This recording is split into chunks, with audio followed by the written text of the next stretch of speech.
Bien-aimés dans le Seigneur, shalom. Shalom encore une fois, vous qui nous suivez partout dans le monde entier. Vous qui êtes déjà branchés, qui nous suivez à tout moment. Dans cette grande émission intitulée Sacerdoce Mupanga. Vous êtes dans tous les 5 continents. Soyez bénis là où vous êtes. Ici, comme nous le disons toujours, c'est le sacrificateur en fonction, Géribal, l'homme de Mupanga Yamoto, en République démocratique du Congo, précisément dans la province du Haut-Katanga.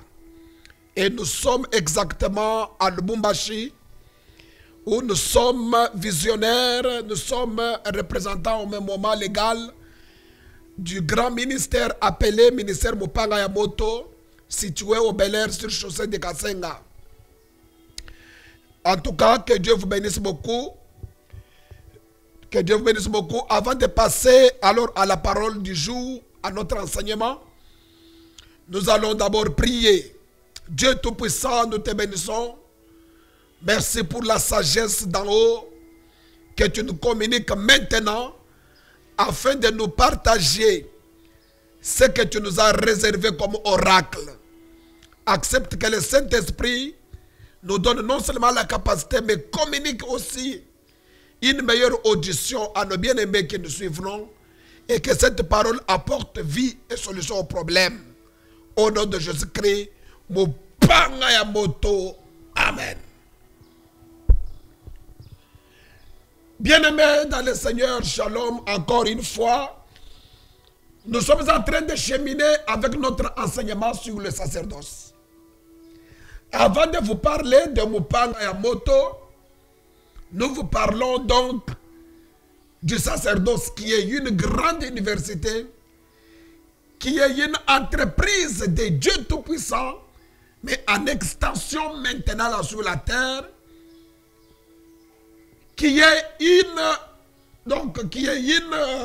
entreprise de Dieu, l'ensemble défini par nous comme l'ensemble des cérémonies qu'un sacrificateur fait pour entrer en communion, en combinaison avec le monde des esprits, donc avec Dieu. On se pose beaucoup de questions. Il y a des tumultes dans le monde. Il y a des désarrois, des débandantes par-ci par-là. Les hommes intelligents connaissent des chaos. Des personnes censées être élevées subissent ce que Salomon a dit. J'ai vu sous le soleil les princes marcher à pied et les esclaves sur le chameau. Ce paradoxe a poussé l'homme le plus intelligent, le plus sage, Salomon, à regretter ce qu'il voit sous le soleil, donc sur la terre. Et jusqu'à ce jour, cette écriture reste pendante. Parce que nous voyons un paradoxe accepté, toléré par des religieux, et curieusement applaudi par certaines ignorances. Voilà pourquoi un ignorant ne peut même pas être défendu par Dieu. Dieu a toujours refusé même de défendre les ignorants. Il dit, parce que vous n'avez oublié ma loi, vous devez non seulement périr, mais être renvoyé de mon sacerdoce. Nous l'avions dit dans Osée chapitre 4, verset 6. Dieu dit, mon peuple périt. Le peuple qui périt là, c'est le peuple de Dieu. Alors les ignorants, Dieu ne les défend pas.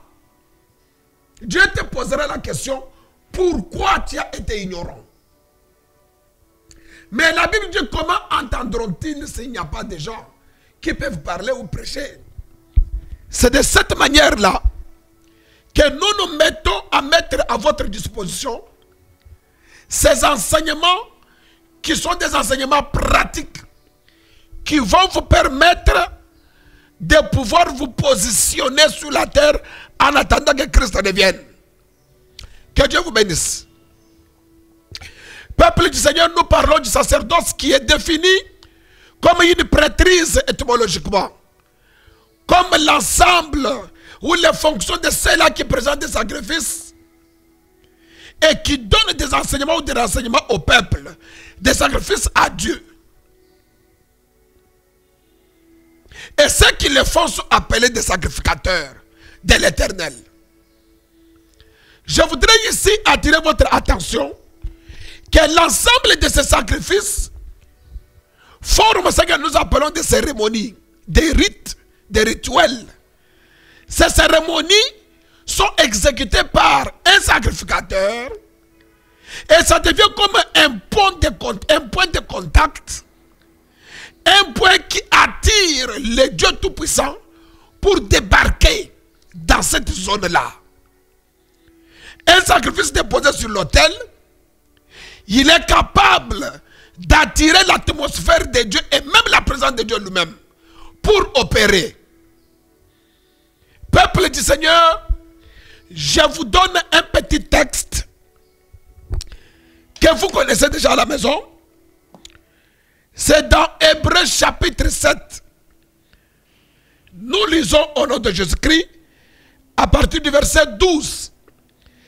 Car le sacerdoce étant changé, nécessairement aussi il y a changement des lois.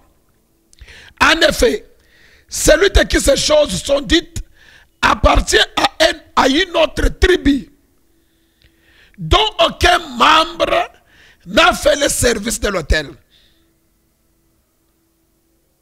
Car il est notoire que notre Seigneur est sorti de Juda, tribu dont Moïse n'a rien dit pour ce qui concerne le sacerdoce. Cela devient plus évident encore quand il paraît est notre sacrificateur à la ressemblance de Melchisedec, institué non d'après la loi d'une ordonnance charnelle, mais selon la puissance d'une vie impérissable. Car ce témoignage lui est rendu, tu es sacrificateur pour toujours, selon l'ordre de Melchisedec. Peuple de Dieu, Hébreux chapitre 7 du 12e au 17e verset. Ce qui m'intéresse ici est que on parle de Messie son excellence Jésus-Christ qui est le Mupanga Yamoto. L'apôtre Paul qui écrit cette lettre, il s'adresse aux chrétiens, aux hommes, femmes censés être des sacrificateurs, des juifs ayant reçu Jésus-Christ comme Seigneur et Sauveur. Il veut leur montrer comment les choses mystiques se sont opérées. Il parle de Jésus qui est Sauveur, en qui ils ont cru. Ils sont devenus des chrétiens. Il leur dit, c'est Jésus-Christ là, venait de la tribu de Juda. Or, la tribu de Juda, c'est une tribu qui avait le pouvoir royal, la royauté. Il dit, mais à ce jour, il est souverain sacrificateur à la ressemblance de Melchisedec. Son sacerdoce n'a rien à voir avec la tribu de Lévi, qui était considérée comme étant du père au fils, Aaron et ses fils. Et comme Jésus ne venait pas de la tribu de Lévi, s'il est sacrificateur aujourd'hui, c'est selon l'ordre de Melchisedec. Qui est Melchisedec? C'est un homme qui était sans père ni mère, sans généalogie. Vous lirez ça dans Genèse chapitre 14. Vous trouverez qu'Abraham a rencontré Melchisedec. On dit qu'il était le roi de Salem. Et il était le sacrificateur du Dieu très haut. Lui-même, à la fois roi, à la fois sacrificateur. Voilà un peu le modèle pour justifier que Jésus lui-même est le véritable Melchisedec. Il vient de la tribu de Juda. En tant que roi, il associe aussi les sacerdoces de la tribu de Lévi. C'est comme ça que dans l'Apocalypse, il est écrit, il a fait de nous un royaume des sacrificateurs. À la fois roi, à la fois sacrificateur.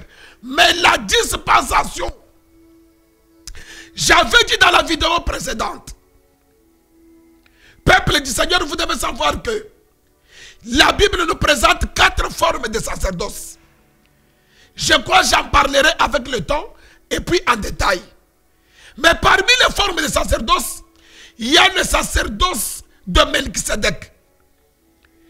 Melchisedec cité 3 fois dans la Bible, Genèse, dans les psaumes et aussi même dans Hébreu ici.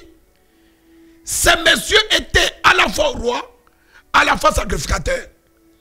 Il n'avait pas de généalogie.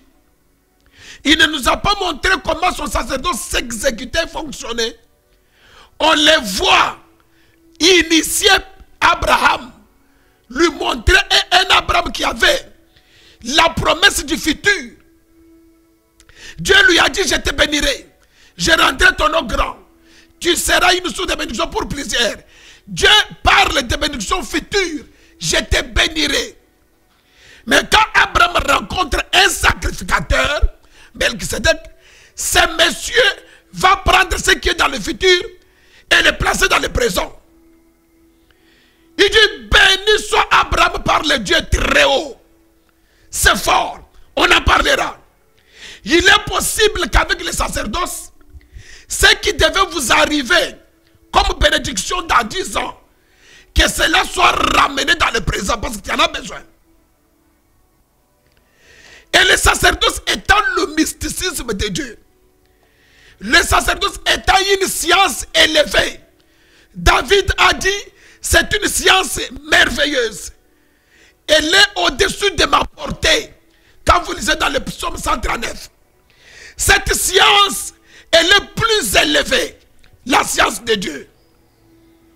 Elle est merveilleuse, au-dessus de l'entendement de David.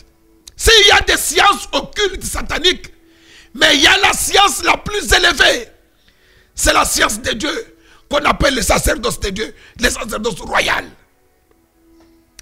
Le monde, c'est un monde d'affrontement. Le monde sur lequel ou dans lequel nous vivons, c'est un monde de bataille, de combat. Depuis la chute d'Adam, jusqu'à maintenant, jusqu'à ce que Christ reviendra, nous sommes en plein combat contre et le monde des ténèbres nous attaque. Comment faire face à tous ces défis de la vie? Comment arriver à imposer ce que vous pensez être, ce que vous pensez faire? Peuple du Seigneur, je vous ai montré combien est-ce que une seule personne qui est Dieu, assis sur son trône, Apocalypse chapitre 4, Jean montre que tous les autres êtres, les 24 vieillards, se prosternent devant lui. Ils jettent leur couronne. Vous savez quand est-ce que quelqu'un a une couronne? Mais ils sont obligés de jeter ces couronnes-là devant aux pieds de celui qui est assis sur le trône, qui ne parle pas. Il est possible que vous qui nous suivez, qui allez nous suivre à tout moment, que vous puissiez être la tête, non la queue, là où vous vivez, là où vous voulez aller vivre. Il est possible que vous puissiez vous démarquer. Il est possible que vous puissiez imposer votre aura,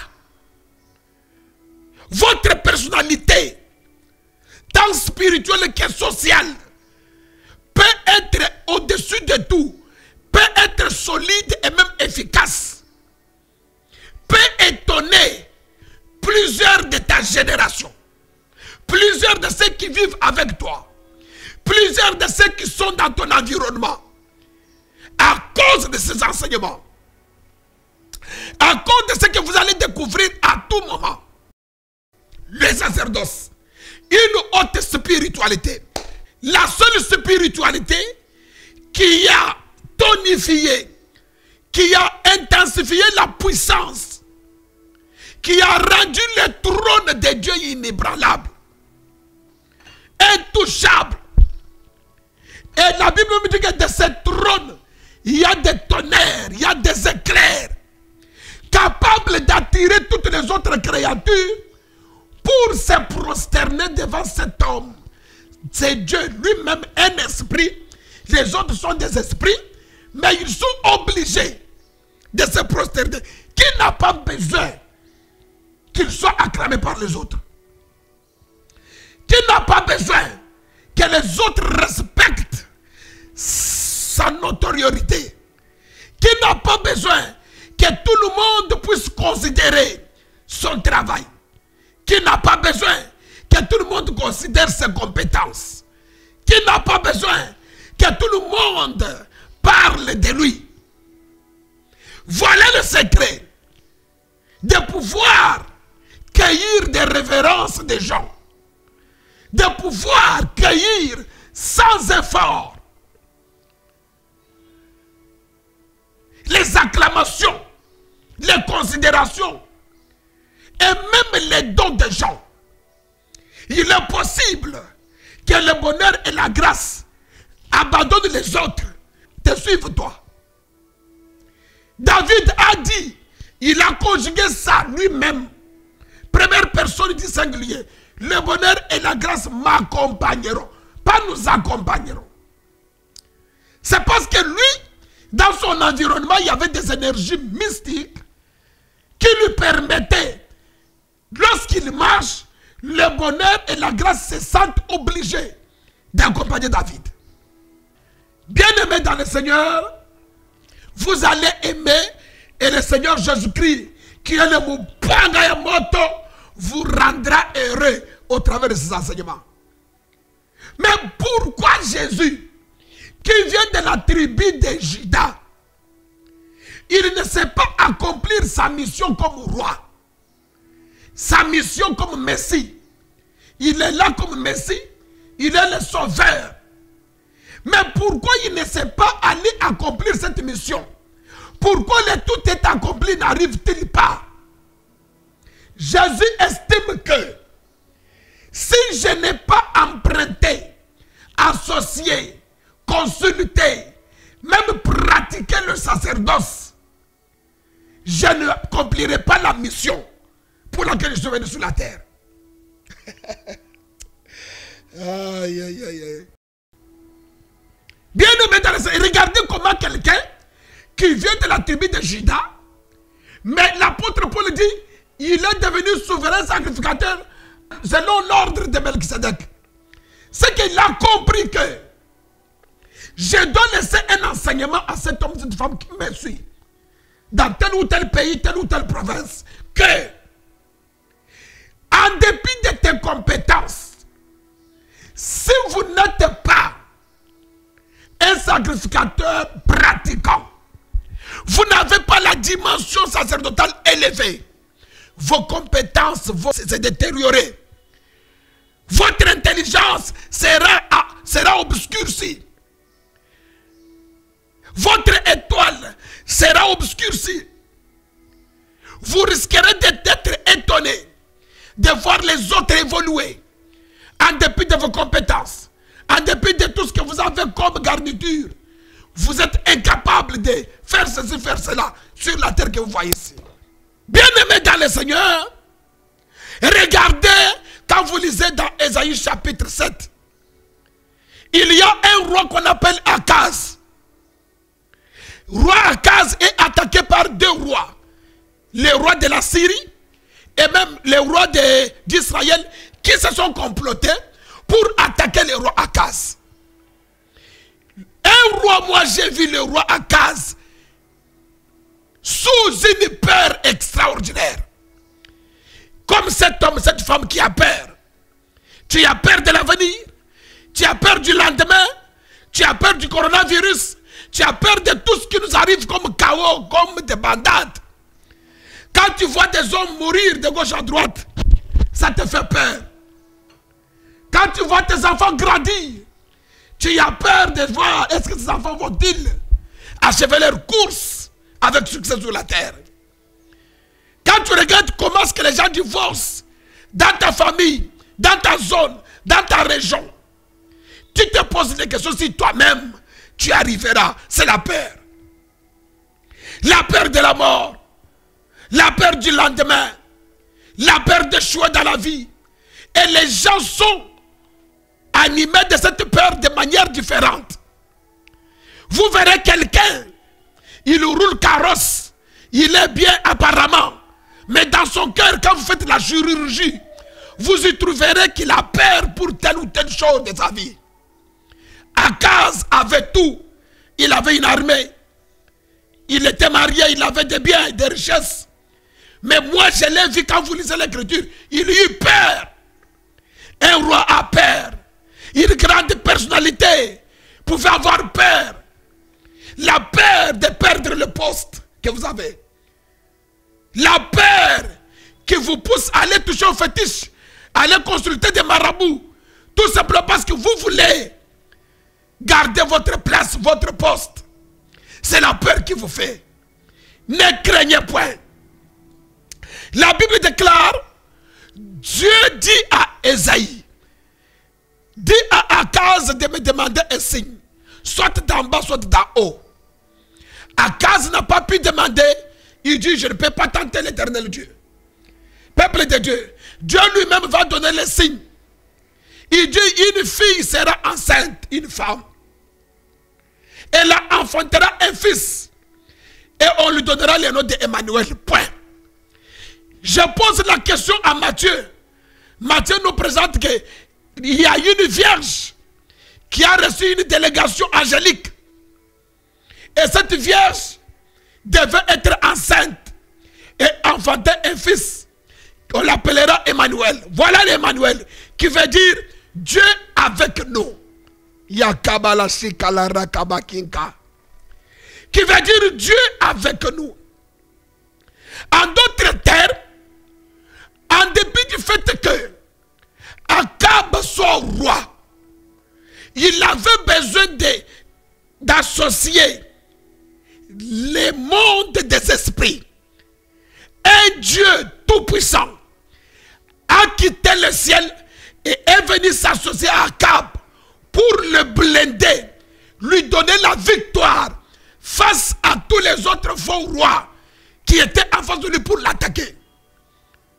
Et le véritable Dieu qui a quitté le ciel et en venant sur la terre qu'il est devenu Emmanuel, c'est Jésus-Christ. C'est lui qui a constaté le chaos sur la terre. Et il est descendu, lui en tant que sacerdotal, pour s'associer à toi, afin de te faire, d'augmenter le volume de ta spiritualité, de ton être spirituel, afin que tu puisses faire face aux défis de la vie. Regardez un peu, Dieu estime que, même si tu es roi, sans l'association de la dimension d'Emmanuel, tu ne feras rien. En dépit de tout ce que tu as comme qualité, sans la combinaison du monde du sacerdoce, tu peux bien commencer, mais tu peux échouer un jour. Que Dieu vous bénisse. Donc nous avons démontré que Dieu lui-même, son trône, était environné d'un arc-en-ciel semblable à l'émeraude. Et nous avons démontré comment l'émeraude, c'est l'une des pierres précieuses qui était l'image de la tribu de Lévi, tribu de sacerdoce. Donc Dieu lui-même au ciel, il domine sur tout le monde, et même sur la terre, à cause du sacerdoce, à cause de la dimension mystique qui soutient son trône. Ton trône de mariage est soutenu par quoi? Ton trône du travail est soutenu par quoi? Il va falloir que tu me suives maintenant en cette deuxième partie. J'ai posé la question à Moïse. Je suis dans Genèse chapitre 1. Verset 1er que tout le monde connaît. Le prophète Moïse lit, mais il ne donne pas de solution. Comme un prophète peut te donner des directives, mais il ne te donne pas comment résoudre alors ce problème. C'est bien de te donner des directives. Écoutez ce que la Bible dit. Au commencement, virgule, Dieu créa les cieux et la terre. Dieu créa, c'est le temps passé. Bien qu'il soit le passé simple, mais il est passé le temps passé. Donc, pour Dieu, la Bible allait se limiter là-bas. Au commencement, Dieu créa les cieux et la terre. Point. Or, Dieu est parfait. Dieu est bon. Dieu est tout puissant. Tout ce qu'il peut créer ne peut être que bon. Quelqu'un a dit amen là-bas.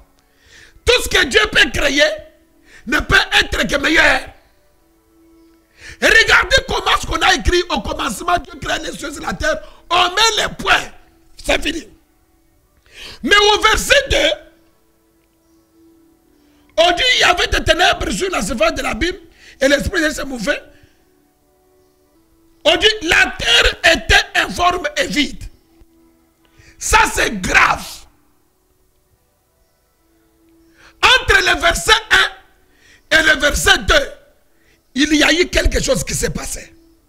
Parce que ce que Dieu a créé ne pouvait pas être informe, ne pouvait pas être vide. Vous n'avez qu'à regarder dans la suite des temps quand Dieu crée, il parle comme donnant l'ordre que ceci soit, que ceci soit. Il donne l'ordre comme quelqu'un fâché, que ça ne pouvait pas être là-bas. Qui a déplacé ça? Mais mon problème n'est pas là-bas. Mon problème est que tout ce que Dieu pouvait créer devait avoir le climat de son cœur. C'est que Dieu est bon. Les cieux devaient être beaux et bons. La terre devait être belle et bien. Et bonne même. Et c'est comme ça. Mais le verset 2 survient ici. On dit la terre était informe. Là, on nous parle de l'imparfait. On dit la terre était informe et vide. Donc, le temps passé, par rapport au temps où la terre est devenue informe et vide, il y a eu un espace. Comment la terre créée par Dieu? Comment une structure créée par Dieu peut-elle connaître un chaos? Parce que quand on dit la terre était informe et vide, ça signifie que la terre a connu un chaos. Il y avait un climat chaotique. Après avoir entendu parler d'une personne, de quelqu'un qui était sur son trône, son secret c'était, son trône était environné du sacerdoce appelé émeraude. Aujourd'hui, je viens vous montrer l'importance du sacerdoce par rapport à un pays, par rapport à une entreprise de quelqu'un, par rapport à une société de quelqu'un, par rapport à des petites et moyennes entreprises de quelqu'un, par rapport à une activité de quelqu'un, un champ, quelqu'un qui a un champ d'action vaste. Votre mariage, votre école, votre institution. Regardez, il y a deux grandes institutions, deux grandes structures créées par Dieu. La structure appelée les cieux, la structure appelée la terre. Mais entre les deux, une structure connaît un chaos. Comment cette structure peut-elle connaître un chaos? Ne vois-tu pas que vous pouvez être dans une même salle de classe, dans un même auditoire, dans une même église, la même onction, le même pasteur, le même Saint-Esprit, deux personnes craignant Dieu, toutes les deux. Mais entre les deux, il y a une personne qui s'épanouit, qui voit la main de Dieu, qui évolue par rapport à l'autre d'ailleurs, qui a l'intention, qui peut même connaître Dieu, qui craint Dieu plus que celui-là. La terre qui est devenue informe et vide ici, c'est une terre riche, qui a beaucoup de choses au-dedans. Mais un jour, elle est devenue chaotique. Elle est devenue vide, informe. Elle a manqué la forme. Ce n'est pas un païen qui l'a dit. Ce n'est pas n'importe qui. C'est le constat prophétique de Moïse. Moïse a vu cela. La terre créée par Dieu, au même temps que les cieux, créés par Dieu. Mais les cieux ne connaissent pas le chaos. La terre connaît le chaos. Pourquoi? Le monde entier est dans un chaos. Un pays peut connaître un chaos. Une nation peut être victime d'un chaos. Un foyer peut vivre un chaos spectaculaire. On t'enseigne que les gens qui se sont mariés le matin, le couple peut se déchirer le soir. Soyez bénis au nom de Jésus-Christ. La Bible dit qu'il y a eu guerre au ciel. Mais la guerre au ciel, mais sur la terre, une voix retentit. Malheur à la terre et à ses habitants. Je suis dans Apocalypse chapitre 12. Mais comment expliquer que au ciel, la guerre s'est produite là-bas? Les anges se sont débrouillés pour apporter la victoire au ciel, les anges de Dieu, sous la conduite de Michael. Ne vous en faites pas. Lucifer s'est engagé aussi dans cette guerre-là. Mais il a été précipité. Mais quand Satan vient sur la terre, on nous dit malheur à la terre. Pourquoi? Pourquoi malheur à la terre? Pourquoi malheur à cet homme, cette femme? Pendant que les autres évoluent, pourquoi malheur à toi? Parce que ce qui s'est produit au ciel devrait se produire immédiatement sur la terre. Parce que la terre aussi était créée par Dieu, comme les cieux. Ça c'est fort. Regardez, peuple du Seigneur. Je vous ai montré, quand nous lisons dans Apocalypse chapitre 4, à partir du 7e verset jusqu'au 11e verset, vous allez trouver que le ciel, c'est le siège du sacerdoce. Le ciel, c'est l'endroit où le sacerdoce est exécuté jour et nuit. Oh! De même que le secret de Dieu pour dominer sur tous ceux qui sont au ciel et même sur la terre, c'est le sacerdoce qui garnissait, qui environnait son trône. Aussi, l'espace céleste ne peut pas connaître un chaos. Tout simplement parce qu'au ciel, tous les êtres qui étaient au ciel, les êtres spirituels, donc les anges, sont en mouvement cérémonial, sont en train de faire des rites mystiques, sont en train de poser des actes sacerdotaux. Il y en a qui chantent, il y en a qui s'inclinent, il y en a qui font. Toutes ces cérémonies-là provoquent une atmosphère de puissance au point où le ciel là est soutenu par ce mouvement-là. Le jour où le spectacle des 4 êtres vivants, des 24 veillards et de tous les anges qui sont au ciel s'arrêtera, c'est le jour où le ciel va tomber. Donc le sacerdoce a été dicté à tous les êtres spirituels du ciel. Les uns chantent, les autres jettent leur couronne. Il y en a d'autres qui sont en train de chanter. Et on voit un agneau sur le trône. Les 24 versets sont là. Et toutes ces cérémonies-là, je vais vous lire quelque chose. Quand vous lisez dans Apocalypse chapitre 5, vous allez voir comment le culte s'est fait. Le culte s'est fait. La Bible dit, j'ai regardé à partir du verset 11. J'ai entendu la voix de beaucoup d'anges autour du trône, des êtres vivants et des vieillards, Leur nombre était des myriades et des milliers. Il disait d'une voix forte, l'agneau qui a été immolé est digne de recevoir la puissance, la richesse, la sagesse, la force, l'honneur, la gloire. C'est tout un sacerdoce, ça. Et on dit à toutes les créatures qui sont dans le ciel, sur la terre, sous la terre, sur la mer, toutes les créatures ainsi que ceux qui sont au ciel. Ils disent quoi? À celui qui est assis sur le trône et à l'agneau, soit la louange, l'honneur, la gloire et la force au siècle des siècles. Quand vous lisez plus haut, vous allez voir que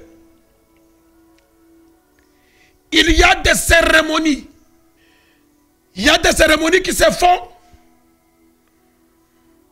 au ciel. Il y en a qui ont des rameaux.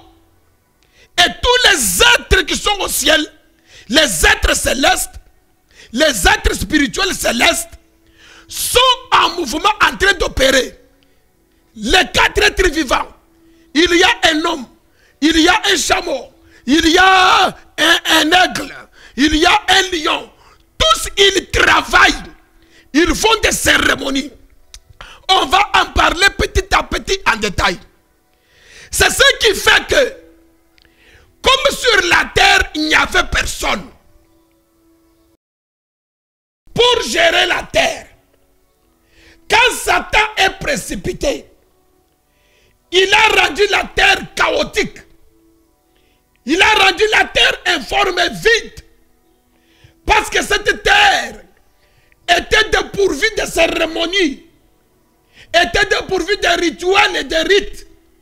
Il n'y avait pas des êtres spirituels ou des êtres qui pouvaient faire le sacerdoce afin de rendre puissante aussi la terre face aux agressions, face aux attaques externes. Voilà pourquoi nous venons vous dire que il est possible de poser un acte, de faire le business, de faire les affaires donc, de faire les études, de faire les voyages. Oui, ça peut arriver. Mais il y a aussi des zones de turbulence. Quand vous vous affranchissez ces zones-là, vous n'êtes pas blindé.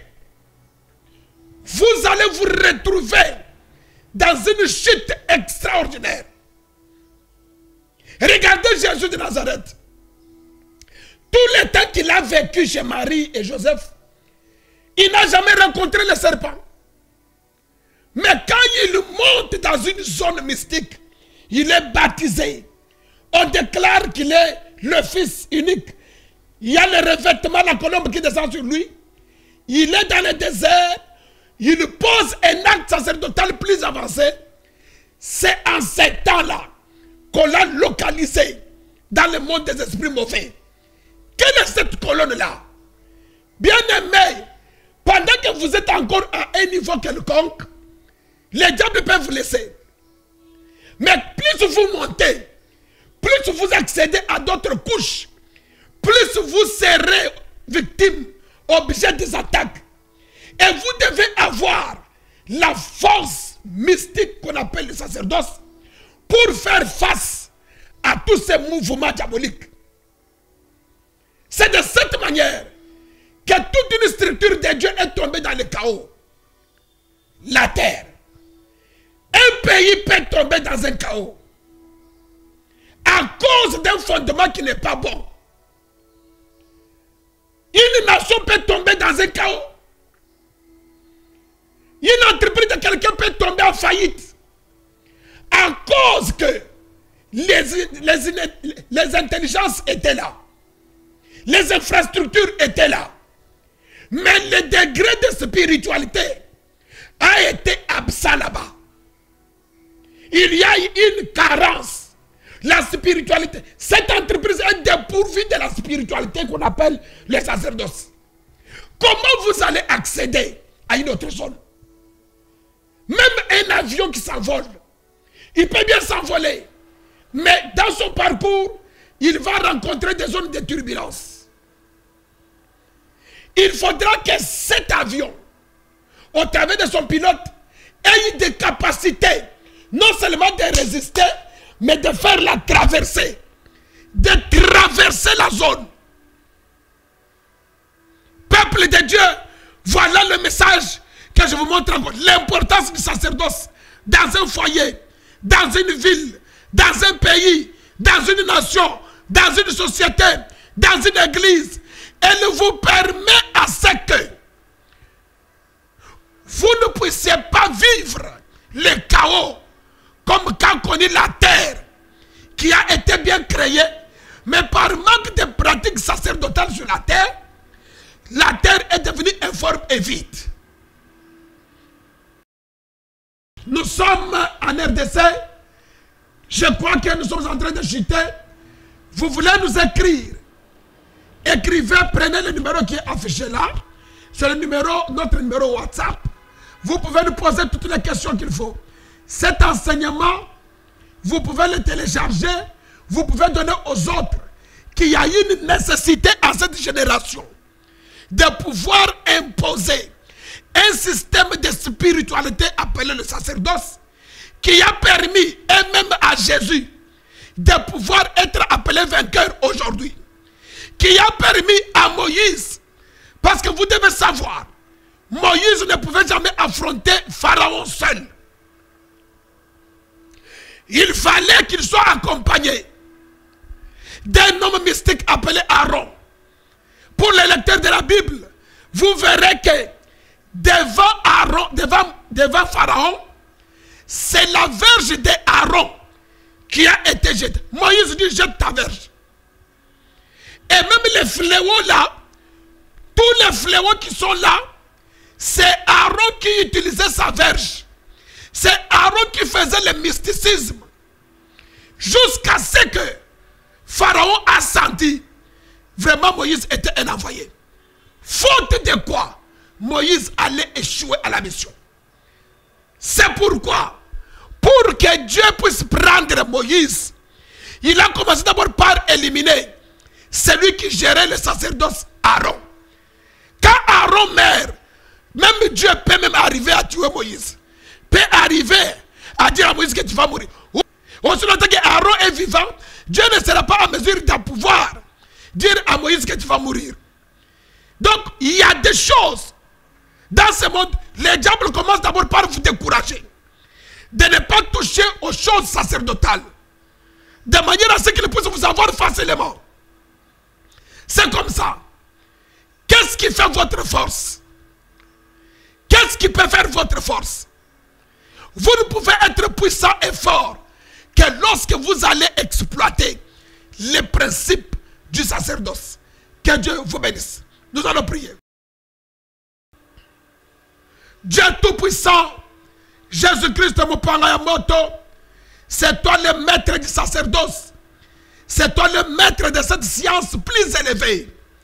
Accepte que par le Mopangayamoto, que toutes les attaques dont mon frère et ma soeur est victime soient écrasées, paralysées, anéanties au nom puissant de Jésus-Christ. Mopangayamoto, nous avons ainsi prié. Amen. Nous avons besoin de vos remarques. Nous avons besoin de vos questions. On a besoin de vos textos. Écrivez-nous. Allez-y visiter notre page Facebook. Vous verrez aussi, il y a notre chaîne Mupanga TV officielle. En tout cas, nous vous aimons beaucoup. Soyez bénis là où vous êtes. Partagez cette vidéo. Partagez, faites vraiment partager. Et surtout, ne manquez pas de liker. Soyez bénis, que Dieu vous bénisse beaucoup.